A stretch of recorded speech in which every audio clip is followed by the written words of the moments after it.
Hello everyone and welcome back, it's Zakiziel here, and today I'll be reacting to 5-ish minute lore episode 29, Goge Van Dyer, The Age of Apostasy and the Sisters of Battle by Old Man Reacts.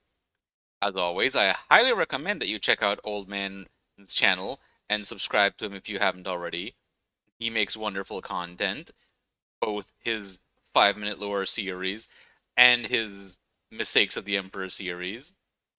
He has some very interesting characters that he's come up with, such as the Commissar or the Tech Priest.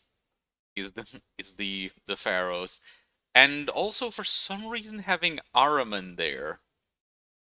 But without further ado, let's get into Doge Van Dyer. General Medicaid warning. The views expressed in 5-ish minute lore, the lore delivered in rants, are sanctioned by their scholar Progenium as excess rageous. Prolonged exposure can result in loss of IQ, high blood pressure, random outbursts, and blunt force trauma to the skull, resulting in unconsciousness. Please consult your local physician for more information. Master of the Administratum, Goge Van Dyer. Combine the depravity of Hitler, the ego of John XII, and the charisma of Rasputin, and you may get a quarter of what Van Dyer embodies. Wait, he was head of the Administratum? I thought he was the one who was the head of the ecclesiarchy. He was single-handedly, posthumously responsible for the creation of the Ordo Hereticus. Oh. Because it took a real asshole to demonstrate the value of checks and balances. In 40k lore, certain heretics are considered extremely heinous. On board the Dauntless-class vessel Emperor's Truth, the commissar who investigates these vicious traitors has developed a special framework. This is the pilot.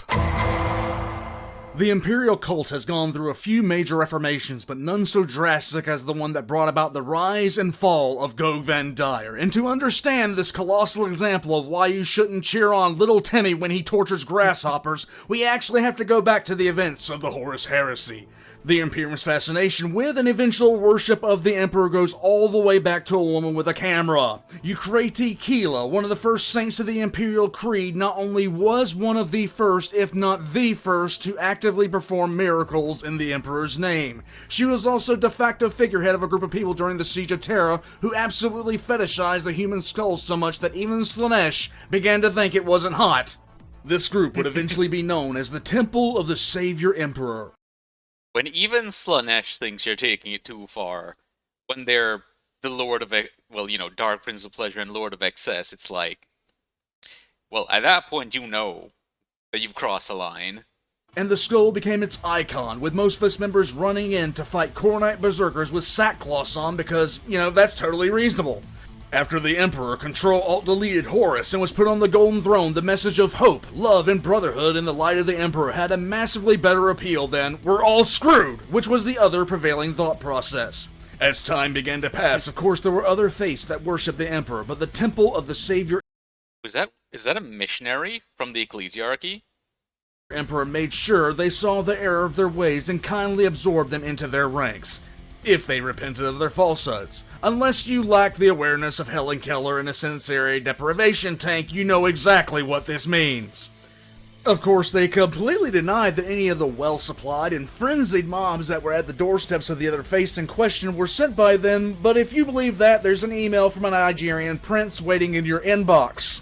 By the early 32nd millennium, the temple's reach had grown to the point that nearly a full 2/3 of the Imperium were skull-fetishizing members of its order. In fact, on Terra, the only ones who didn't get behind the order were the Space Marines and the Cult Mechanicus. The latter for obvious reasons. The former because a Yeah, Cult Mechanicus already worships the Omnissiah. I think, was it... I don't know, was it that they worship... Yeah, they worship the Omnissiah, and they believe the Emperor is a prophet, I think, was it, of the Omnissiah? Or something like that. lot of them were trained by Space Marines who actually saw the Emperor at some point. In short, the reach of the temple was everywhere, and even Ray Charles could see where this was going. The Temple of the Savior Emperor was made into a state religion and reclassified as the Adeptus Ministorum. It only took a few centuries before the leader of the Ministorum, called the ecclesiarch, was given a permanent seat on the ruling council of the Imperium, the High Lords of Terra. Now let's talk about why that's bag on head stupid.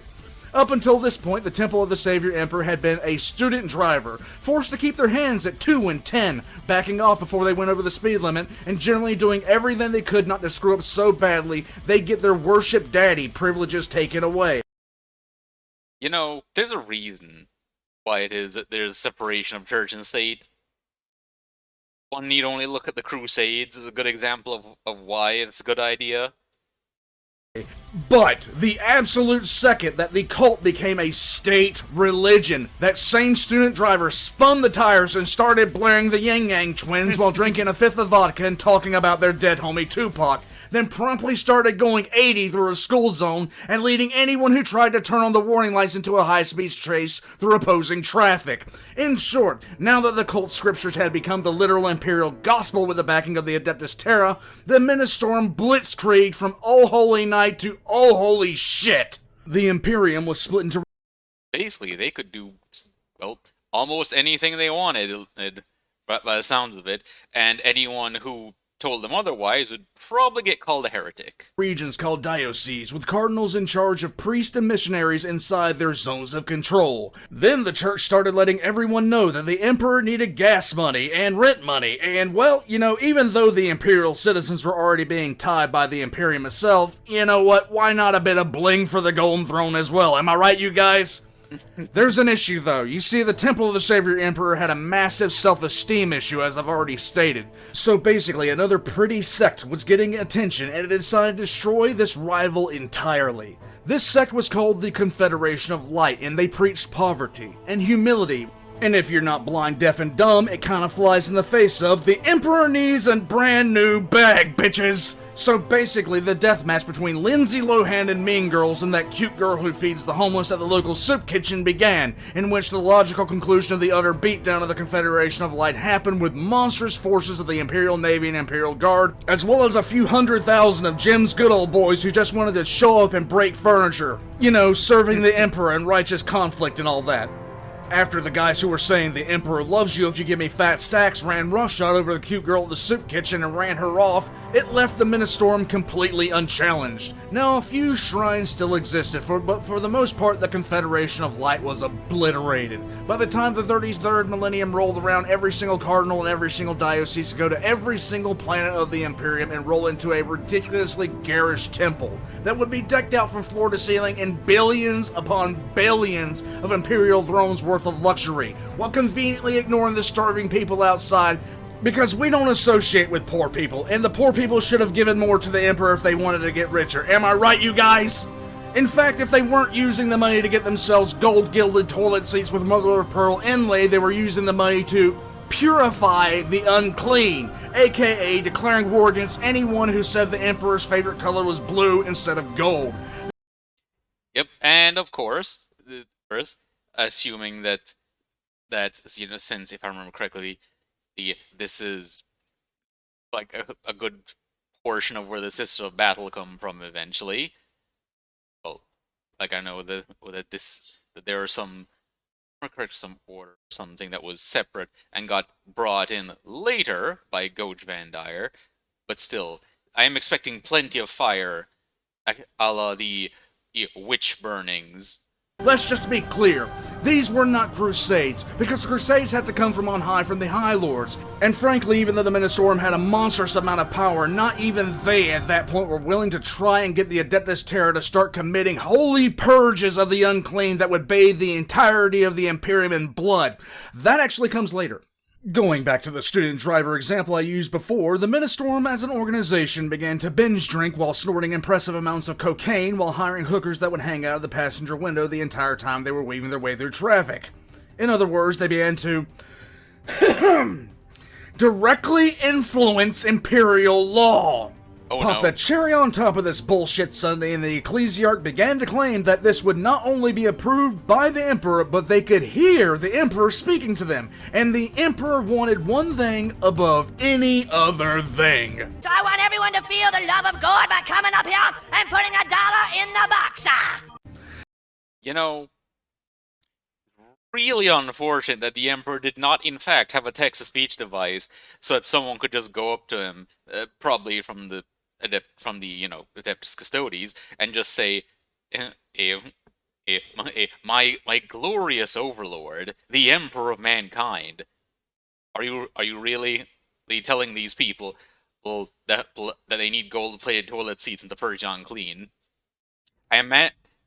Given the Emperor not wanting people to worship him as a god, I'm pretty sure he'd have been against that, but unfortunately... The ecclesiarchy unfortunately, he did not have a text-speech device. also began dictating what threats the Imperium should address and in what order, and immediately started putting their 2 cents in on the organization of armies.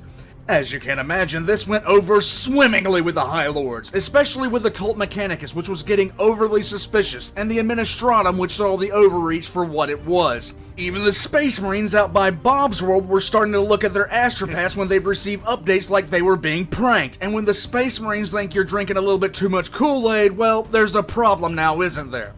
But you see, the Administratum had enjoyed its position of absolute power for an extremely long time for an extremely good reason. And while Lindsay Lohan from Mean Girls was all good in trying to bully and knock around the cute girl at the soup kitchen, the absolute second she started stepping over that line, the Administratum promptly decided that someone was about to get properly rehabilitated.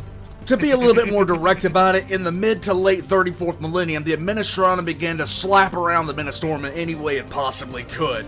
They began to position loyal followers inside the Ministorum's rank, undermine the ecclesiarch at every opportunity in a meeting of the High Lords, and redirected resources away from the Ministorum any chance they got. Good old political infighting. Lindsay Lohan had finished making Mean Girls and was now well on her way to dealing with major issues like being undermined at every twist and turn. This wasn't an overnight ordeal. In fact, the Administratum took nearly 2 millennia to break the power of the Ministorum. Eventually, the Ministorum just gave up trying and started playing Flappy Bird, while the Administratum was all but running the Ministorum from its own seat of power and influence called the Holy Synod. The only people who actually knew how damn bad the Ministorum was were those in the position of highest power. So now the Ministorum suddenly realized they had been completely marginalized in their own organization and elected a new ecclesiarch to get them out of rehab and back into the world. They elected Benedict IV, who had been the cardinal from the Segmentum Tempestus, who promptly got into power, put on his pope hat, and told everyone to pack their stuff because the Ministorum was moving. Now, by this point, I think I've covered the fact the Ministorum has a spending habit that would make the Kardashians flinch. But what the Ministorum did then was simply mind-numbing. They upended their entire operation from the floors to the ceiling and moved it from Terra to Ophelia VII in the Ecclesiarch Benedict's home diocese. And when I say they moved the entire operation, I mean they moved everything. Let me guess. Is actually uprooting the buildings themselves, putting them aboard spaceships, and then moving them, akin to how the Sister of Battle will drop churches from orbit. And if you thought moving across town was an expensive proposition, try moving across the galaxy. Did they decide they should move into a starter home and rebuild their power from there? Nah, they decided they'd buy an area the size of Alaska, Texas, and California put together. Then they bulldozed everything on it on one of the most populated planets in the Imperium. And then they built a palace that was only rivaled by the Imperial Palace. How'd they do this? They simply looked to the unwashed masses who lived on worlds that owed ties to them and tied them even harder. And kids, the word of the day is trend, because this becomes one. In fact, this became a trend Imperium-wide. The Ministorum quickly regained the influence it had lost to the Administratum by virtue of sheer distance from the Administratum itself, and promptly began flexing as hard as they could like a TikTok challenge video. They did completely away with the pretense of trying to influence the raising of armies, and outright starting assembling armies of their own, with a fleet to match.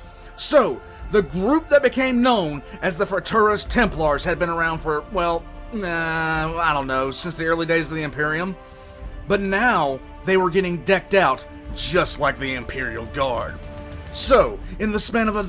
So basically, what you originally had, which was those people running at corn berserkers in sackcloth and wielding chainswords, are now getting proper military training and equipment that rivals the actual military of the Imperium.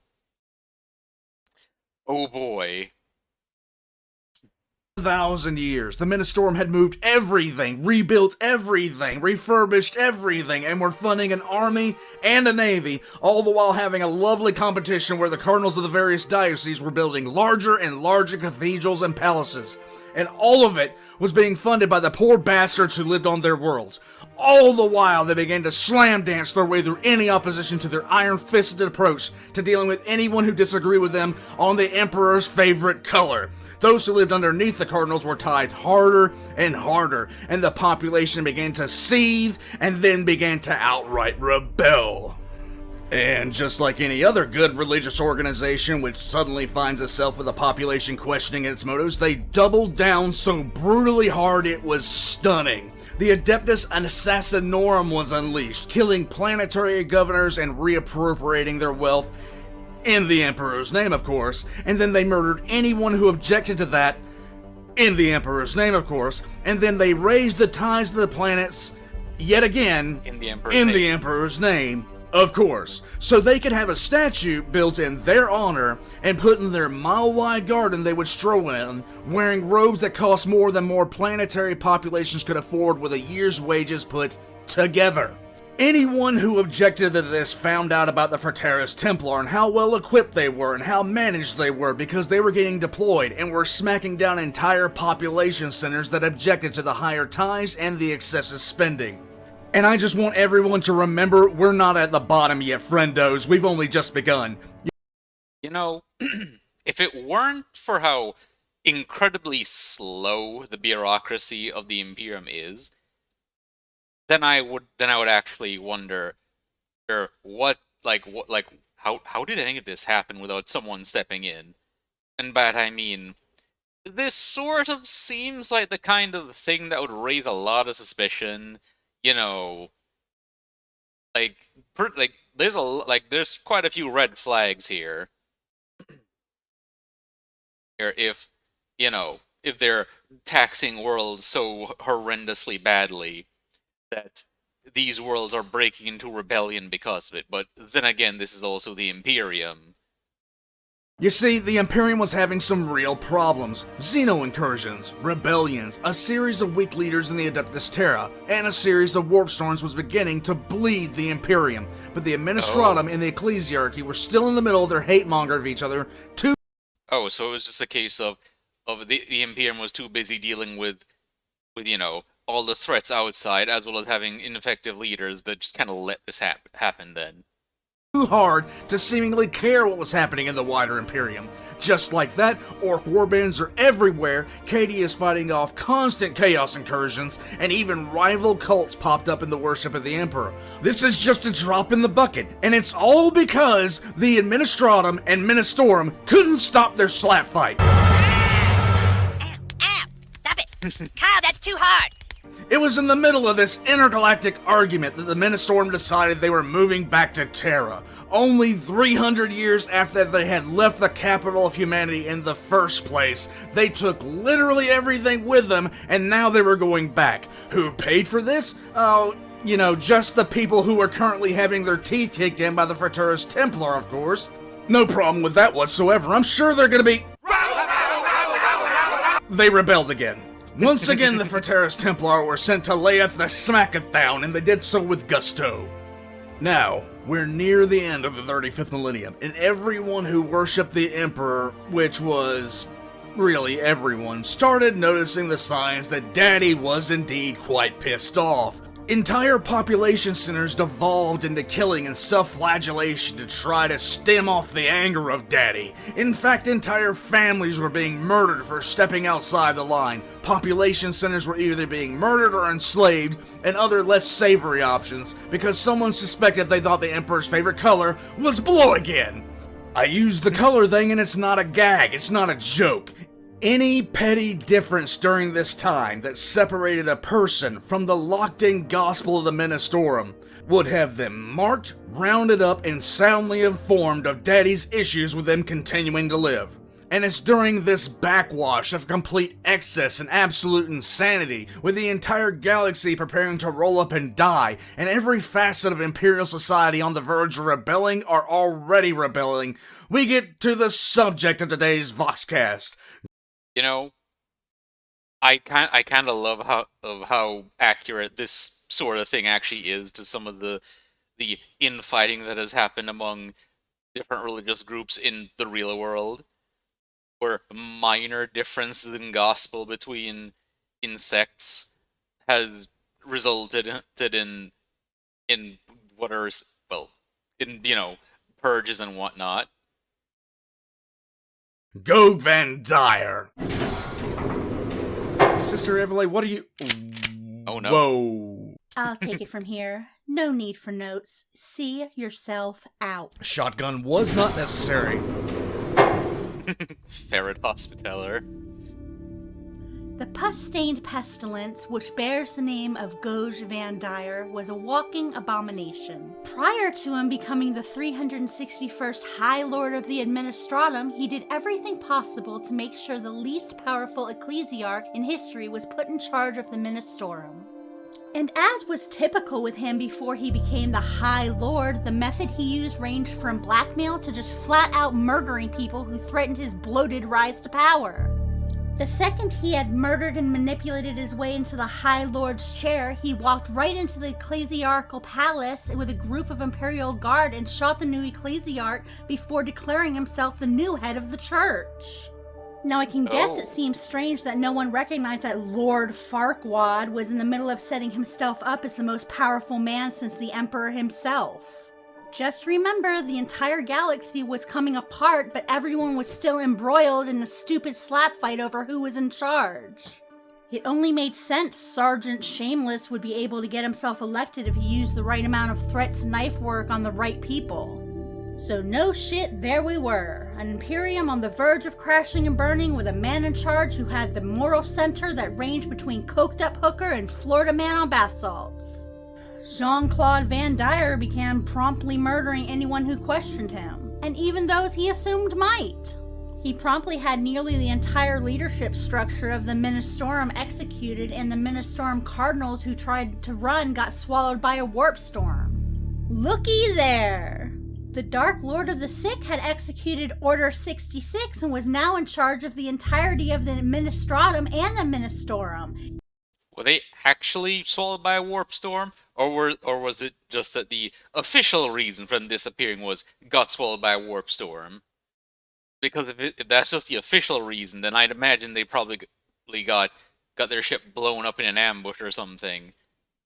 And what's more, he claimed the warp storm that had devoured the Cardinals had been sent by no one else but the Emperor. Yeah, right! It was sent by someone, but if you actually believe it was the Emperor, I have cheap land in the Petitioner's City to sell you. Imperial history is an absolute dumpster fire, and everybody knows it, but it takes a special kind of unrestricted waste of precious amino acids to have a time period named the Reign of Blood coincide with their rule. Unluckily for us, this walking mistake was very keen on making sure that every word he ever said was recorded for history's sake. He was followed by a literal tide of scribes that had to make sure they wrote down everything that came out of his mouth, and anyone else's for that matter. Goge Van Dyer was more paranoid than Epstein in prison, and he saw plots against him literally everywhere. It wasn't long before a blind pigeon could tell that the Imperium was in a worse spot now than it had been in nearly 5,000 years. Private Perv decided that mass surveillance was the way to go, and started gathering evidence that half the time didn't even exist. Even better, he thought the best way to go about life was the baseless accusation of people to get them dragged off to his torture dungeon he had built in the ecclesiarchal palace right where the bones of the saints were, which I'm guessing had some immediate effects.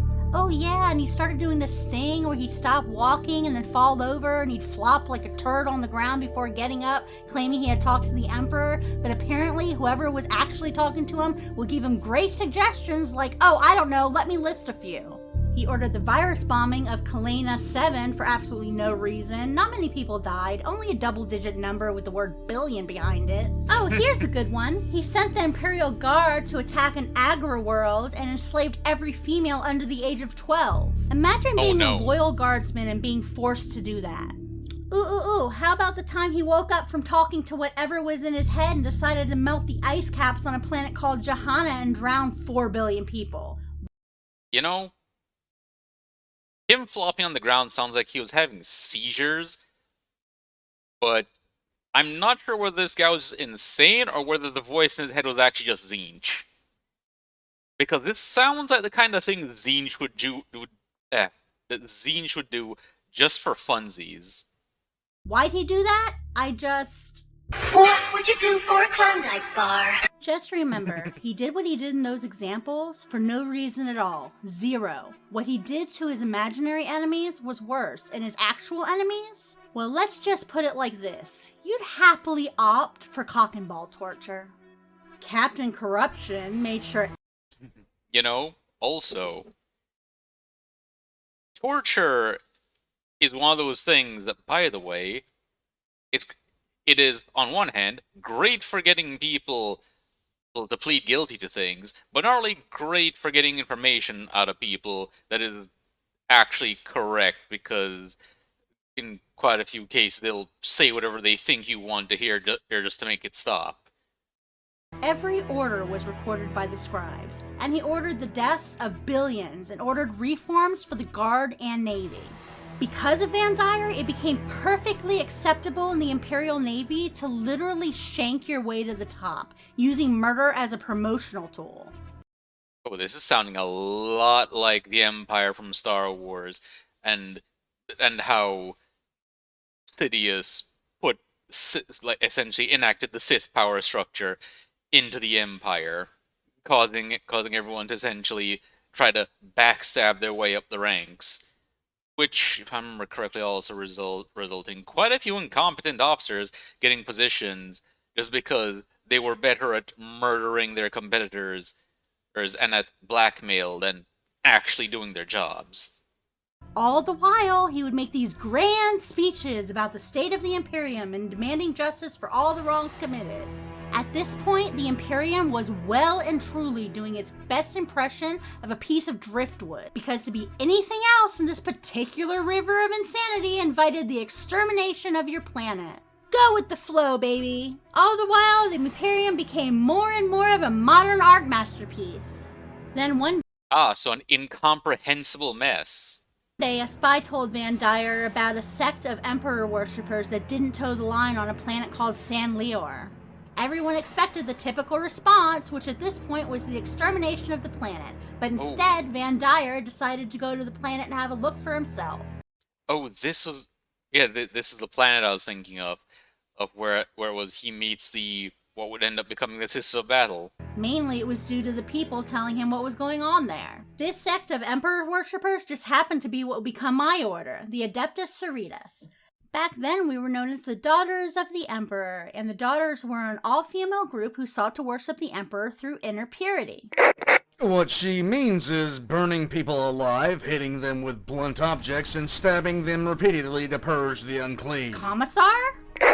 Sister Evelae? I'm in the middle of talking about Van Dyer! Oh, I know you're in the middle of talking about that walking Is that gunfire in the background of where he is? sewage dump. I've tapped into the comm feed to make sure you tell the full story. I am telling the full story! Well, keep going. Anyway, the Daughters use brutal learning programs as well as studying ancient arts of war to cleanse themselves. Van Dyer immediately ordered a ship to take him to San Leor and announced he was visiting the planet as the ecclesiarchy. You can imagine how the population began to void its collective bowels. Yeah, no doubt. Van Dumbass has wiped out entire planets for less than what the daughters were doing. He had agents assemble the entire population on the road to the temple where the daughters were, and every single one of them had to show Van Dyer what he considered was his due respect. Personally, I think he deserved a foot up his ass. Focus. Right. Remember, you can't go to a normal hospital for a foot up the ass. You gotta go to one of those special hospitals where they'll pull your entire body up the person's ass and through their mouth. He even had newborn babies and the elderly forced to bow, and if they didn't, they were executed. Basically, it was a North Korean celebration at gunpoint. I mean that both literally and figuratively. Van Nugget had this broadcast to the entire Imperium. When he reached the temple, he told a young daughter of the Emperor that he was there, and she basically told him that she couldn't care less and that no one in the Order recognized him as having the authority to tell them anything. Naturally, this is why everyone who was surrounding this was happy they were wearing brown pants, because Van Dyer typically would check the box for genocide at that point. Yeah, at this point in Imperial history, when a daughter of the Emperor told Van Diarrhea that everyone flat out expected the planet to go from peaceful existence to violent death in the next 20 to 30 minutes, depending on if Goge decided to take a piss first. Instead, he did something out of character. He reacted calmly and rationally and asked to speak to their leader. Imagine that. A guy comes up to the Imperial Academy of Karens and starts Commissar! Well, I'm just saying, birds of a feather and all that. I know where you sleep, old man. No shit, continue. I'm gonna hit him with something heavy. You know, him doing something so uncharacteristic just kind of reinforced my idea that Zinch was in his head. A few minutes later, Van Drano was standing in front of most of the daughters of the Emperor and prayed for protection in front of a shrine with his Rosarius. He then stood up, turned to one of his guards, and told that guard to shoot him.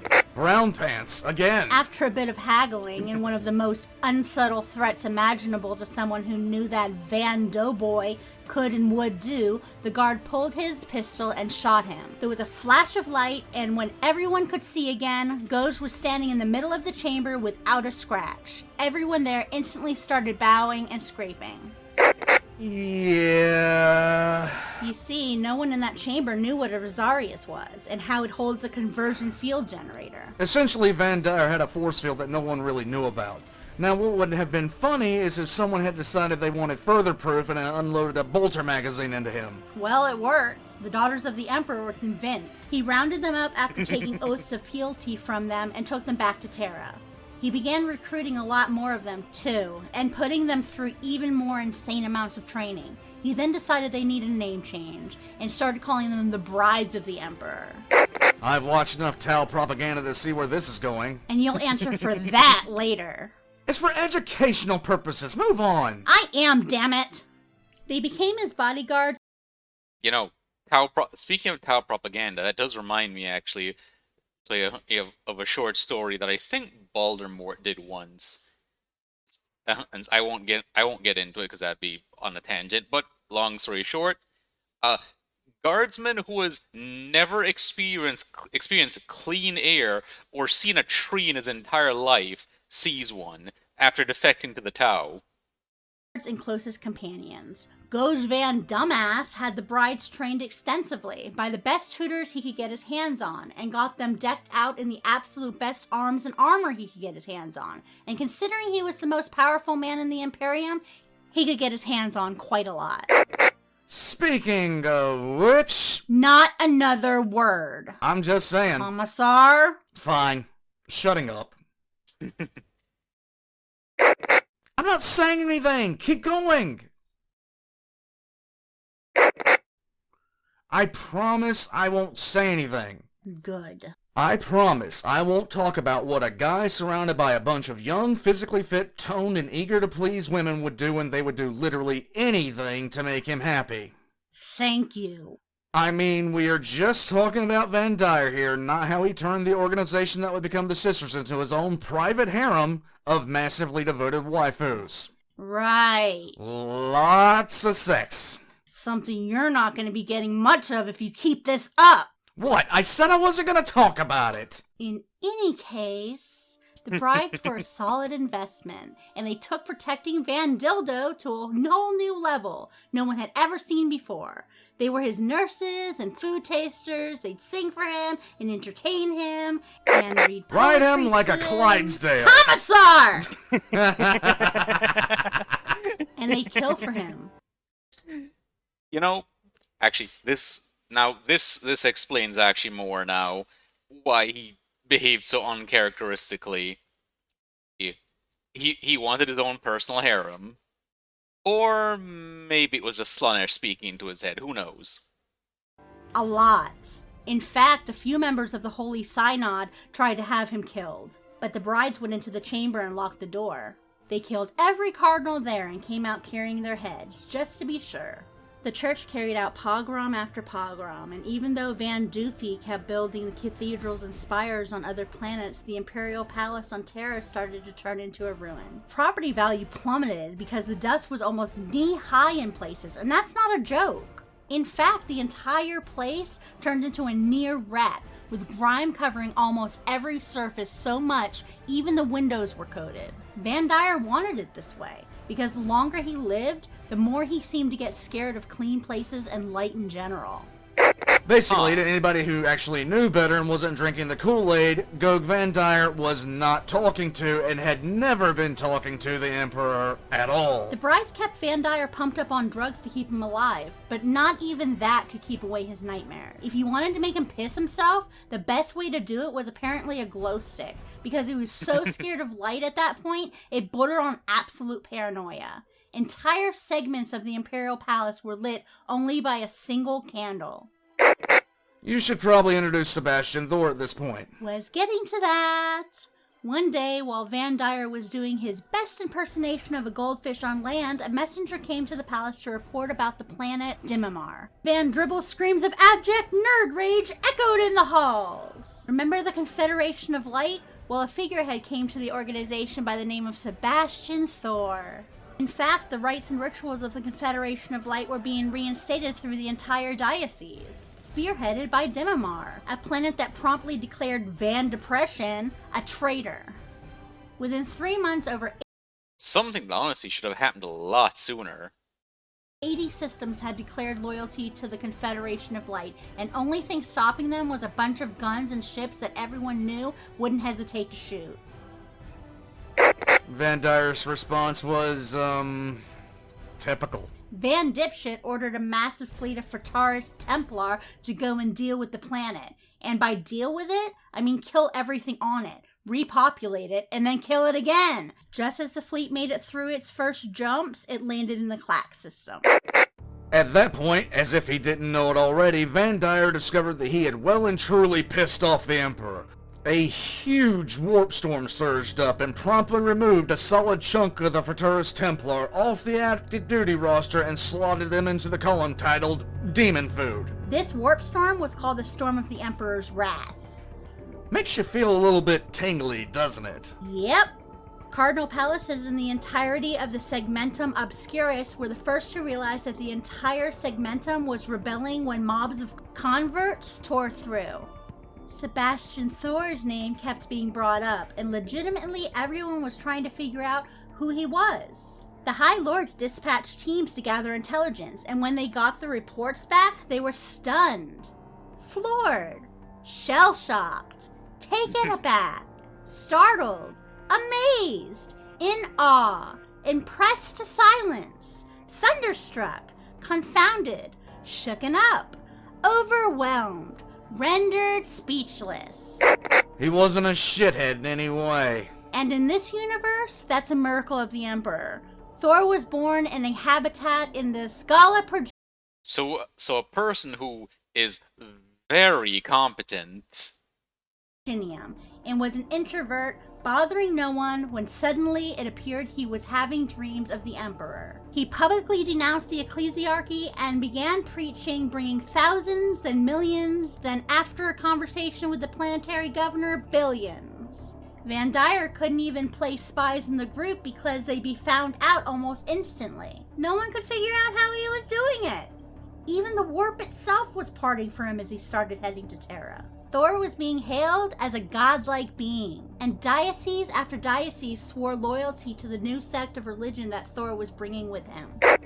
This was a major shift. Entire planets had had enough of the mean girl style of religion and wanted the girl in the soup kitchen with a heart of gold. What are you talking about? Never mind, don't worry about it. Okay then, let's talk about what happened next. Now, largely the Space Marines stay out of everything. They're kind of like that.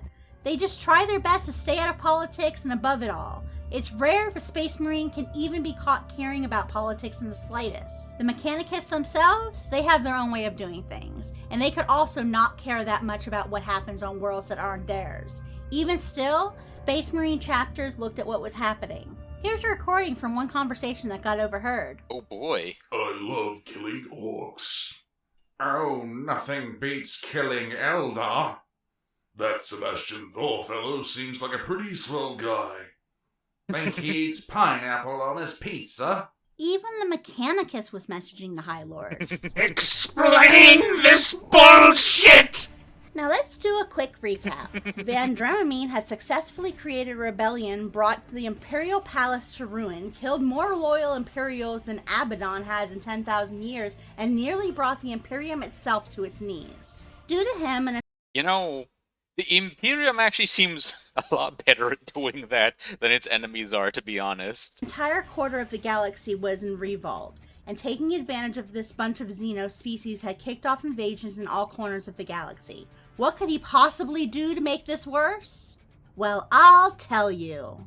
He declared the Black Templars and a few other chapters of Space Marines heretics and traitors, dissolved the High Lords, and ordered every army and fleet he had left to attack both the Space Marines and the Mechanicus. Oh boy. Yeah. So basically, he was about to start Horus Heresy 2 Electric Boogaloo by trying to make all the Space Marines, or at least quite a few of them, the enemies of the Imperium. At this point, Van Dumpster Fire had well and truly pissed off the entire fucking galaxy. The Black Templars, Firehawks, Soul Drinkers, and the Guardians of the Imperial Palace itself, the Imperial Fists, all joined with a massive army of March and Tech Guards to go to the Imperial Palace, find Van Dyer, and explain the error of his judgment to him with a power fist to the face. The only problem was the 10,000 brides of the Emperor standing in their way. This should really tell you something about how potent the Brides of the Emperor were. They were holding off the combined strength of 4 Space Marine chapters and an entire army of Mechanicus, and they were doing it impressively well. All that yoga must have done something. Now, while the Space Marines typically couldn't care less about politics and the Mechanicus in most cases only gets involved when technology is up for grabs, the Custodian Guard flat out refuses to care. They are the personal guard of the Emperor. That's all they do, and that's all they want to do. They would be perfectly content standing in the same spot for 50 years without even flinching. In fact, they only started giving a crap when they noticed the walls of the palace were shaking, mainly due to the massive force sieging it. This raises red flags. And the biggest red flag was raised when they noticed one of the groups sieging it were the Imperial Fists themselves, whose entire job was to guard the Imperial Palace. They decided now was a great time to start asking a few questions. The Custodians knew the palace better than literally anyone else, and it kind of surprised everyone when they just kind of showed up in the command centers of the attacking chapters, and the Mechanicus asking why the hell they were shooting at the Imperial Palace. They got filled in real quick, though. The Custodians can sometimes, well, they can be dumb as rocks. See the first heretic or mistakes of the Emperor 3 from on that little subject. This wasn't one of those Yep. times, though. They infiltrated all the way to the doorway of Van Disgusting's audience chamber, and there they met Alicia Dominica, leader of the Brides of the Emperor. Custodians decided not to murder them all, which if you know anything about the Custodians, they could easily do. And Also something that, if I remember, from what I've seen, with the Custodies, they generally give you 1, maybe 2 chances tops to do what they want, and if you refuse, then your body's gonna hit the floor pretty fast. they tried talking. The brides on their end usually had chosen violence every time someone said anything negative about Van Dyer, but they were looking at actual custodians. Just so everyone is perfectly aware, a custodian is such a mythological figure at that point in history that the brides would have been less surprised to see an actual Primarch coming towards them.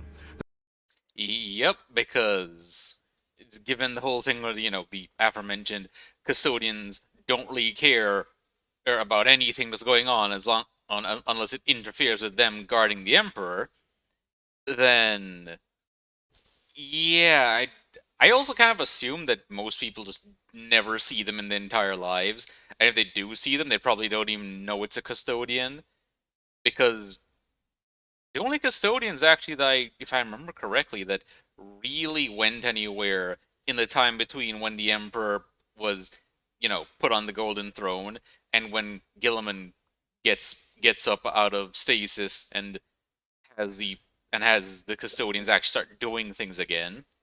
That for an entire interim period, the only custodians who actually left the palace were the ones who, now if I remember correctly, when their reflexes start to degrade at all, they give up being a custodian and instead get sent out as special scout units. The custodians were the living embodiment of the Emperor's will made manifest. They wouldn't just start shooting at that, and good luck trying to convince them that they, the custodians, had turned on the Emperor. At the end of the day, the brides refused to stop defending Van Dyer, so the leader of the custodians decided on a different approach. In over 10,000 years, there had been less than 10 people allowed in the inner sanctum of the Imperial Palace that weren't there to be turned into battery packs or didn't already work there to begin with. You don't just get to go into the throne room. Out of the less than 10 who have been allowed in, 1 was a Primarch and 6 were brides of the Emperor, and they were taken in by the Centurion of the Custodes himself. Oh, to be there with the God Emperor of mankind. Sister Evelae. So magnificent. Sister Evelae. What? Oh, sorry. I got distracted. Continue. Yep. This also reminds me of that whole thing in TDS. How Custodes is Wamudes, and I don't remember what they called the one who was supposed to be ACDC. How they reacted when they saw the Emperor after a kitten brought them in. Well, no one knows what happened, but when they came out, they wanted to go see Van Dyer. The manager. Shut up! But basically, yes. They were furious. They renounced Van Dyer then and there and gathered the 4,000 brides who still lived, who unanimously agreed that they were daughters of the Emperor again. The guns attacking the palace went silent as the daughters all went to see Van Dickhead. He didn't even notice the entire audience chamber was packed out with his former bodyguard. That's when Alicia Dominica stepped forward. Her next words were, "Awesome, inspiring, and they've been so important to me that I want to have them tattooed on my skin for all time." And here they are read completely out of context and character. Commissar! You have committed the ultimate heresy. Not only have you turned your back on the Emperor and stepped away from his light, you have profaned his name and almost destroyed everything he has striven to build. You have perverted and twisted the path he has laid for mankind to tread. As your own decrees have stated, there can be no mercy for such a criminal, no pity for such a criminal. I renounce your lordship. You walk in the darkness and cannot be allowed to live. Your sentence has been long overdue, and now it is time for you to die. Just say that! How dare you! All I wanted to do was say that! And here's what Van Dyer said in my return. favorite. That's not fair! Time to die I do not have. Well, I am saying he doesn't have time to die before getting a bolt round put in him, I think was it, or beheaded. Too busy I am. It was just a joke, it was just a joke! And then Alicia Dominica cut off Van Dyer's head. Sebastian Thor was called to Terra, and he refused twice before the remaining High Lords, in absolute shock, declared him a traitor and demanded he stand trial. At that point, he came to Terra without violence. For 2 months, the trial of Sebastian Thor went on, and it was mainly due to some bitter High Lords who weren't used to being told no. The shocking thing was that up there with the High Lords was the Captain General of the Custodians, who upon declaring him not guilty of charges, told Thor he was going to be the new ecclesiarch. When Thor told the Custodian no, the Captain General took him aside and spoke very quietly. Threatened. Spoke very quietly to him, and he agreed, becoming the 292nd ecclesiarch. He immediately began reforming the church. He made Ophelia VII a dual capital and set policies that would ensure no one would have total power over the ministorum again. He broke down the diocese into smaller areas so less people could be controlled by less psychopaths, and he agreed to decree passage. Essentially, the decree was meant to make sure the church couldn't raise an army again. It banned the church from having any men under arms. And that's the loophole that got used to create the sisters. Newly renamed Daughters of the Emperor came up. Typically, doing what the daughters had done would get you and the planet you were raised on both deep-fried and virus bombed. But the Custodians has said that they found no fault in the daughters. Just for reference, the Custodians find fault in literally everything, so this might have given a few people heart attacks. They were renamed the Adepta Sororitas, and the first thing the ecclesiarch Thor did was assign them to the Ministorum's militant wing. It avoided the whole men under arms thing because, well, they're women. Thor's work continued on Terra for a decade before he left, journeying all the way across the Imperium. By the way, I kind of wonder, how do the missionaries and the confessors fit into this? Because aren't they men, and don't they also, carry weapons? Although I suppose if the weapons are officially only for self-defense, then it's fine. As for Goge Van Dyer, he goes down in history as an embarrassment, a cautionary tale. Hatred for this man is something every Emperor-blessed soul should feel. He was a tyrant, a brutal dictator, a liar and a thief, and a genocidal madman. Thank you all for listening. I hope you learned something. We're not done here.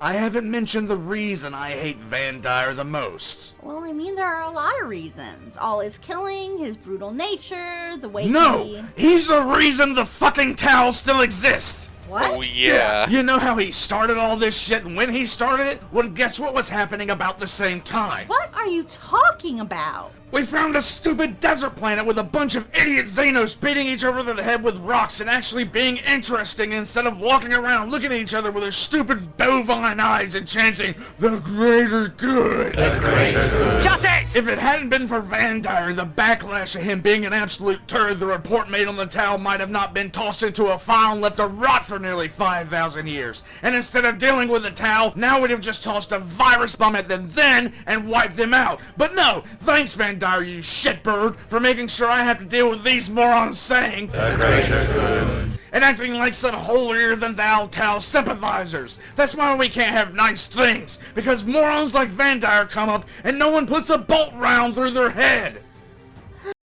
Personally, I'm glad for Van Dyer resulting in the Tau being alive, just because it means that I get to have a Tau for a pet. Well, that about wraps this. Not quite.